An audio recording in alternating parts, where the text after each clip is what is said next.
All right, what do you have, Scott? Oh, I'm sorry. His mic wasn't on.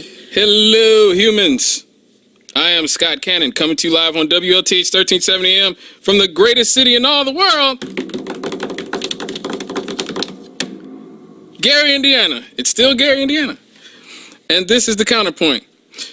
Well, folks, it seems like I've been saying this a lot for the last few years, but last week was an extremely challenging week for the United States of America.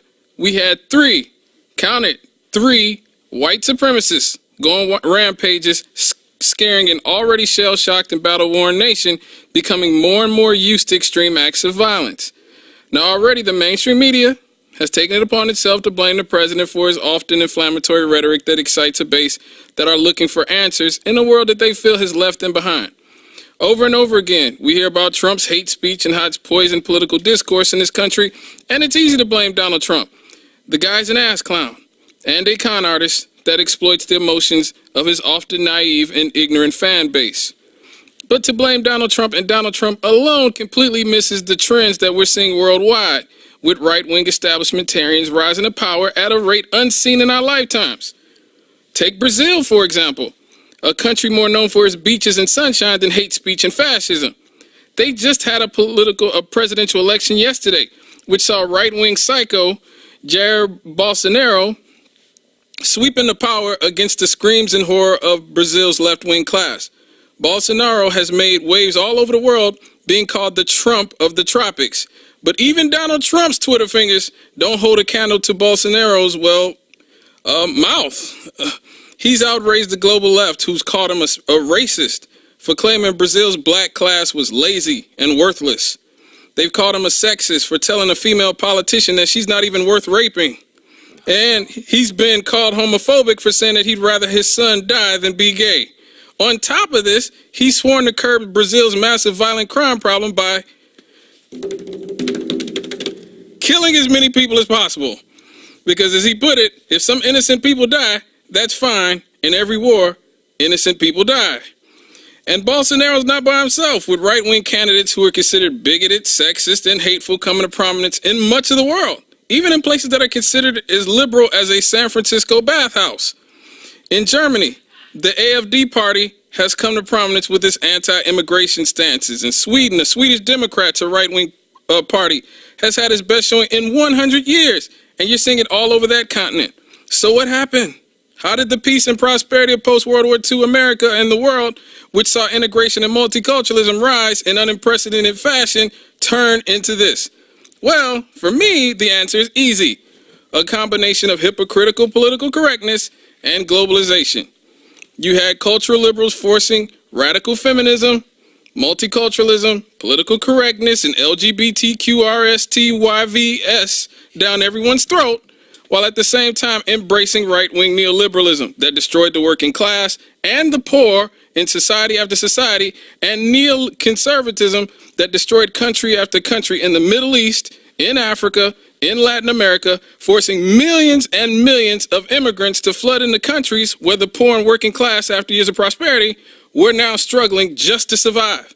People began to see the hypocrisy of liberals, and since liberals have chosen to glom onto us, on the left, unfortunately, they've damaged all of us. The left is now toxic, making it easy for people like Donald Trump and Bolsonaro and all these other rich douchebags who have come to power lately to seem like a valid alternative. Now, what's the answer to this? Well, the Democrats had a candidate in 2016 who is still the most popular politician in America because he supported legitimately left-wing policies, but the establishment Democrat class has destroyed his chances to be president to prop up a much less popular candidate that was defeated by the worst candidate in the history of candidates.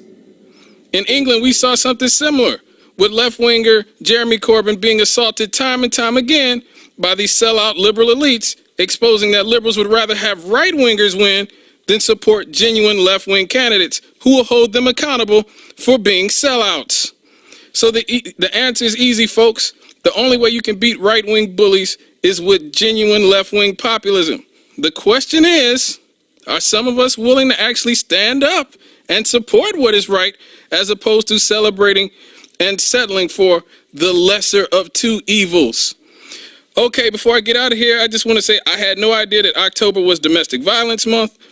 Nobody told me. I didn't see it anywhere until just today. So we should probably take care of that and get well to my pops. Jeff, who's recovering from a knee surgery and feeling under the weather right now. We need you, big guy. Okay, chop it up with me on Twitter. At The Chemist Lives, The Chemist spelled with a K, as I'm a product of the Gary Community School System. We can talk about politics, music, sports. You can tell me how terrible I am at this, and I am. And you can listen to me, or you can listen to me in a few minutes on Issues and Answers with John Booz and the McGee Report at some point in the undetermined future, brought to you by the precocious hostess with the mostest, Jamelia McGee. I am Scott Cannon. That was The Counterpoint on WLTH 1370 AM. God bless the working class. God bless labor. And I am out, humans. All right. So really quickly here, I'm going to go through these stories that I have for entertainment news. Hold on real quick.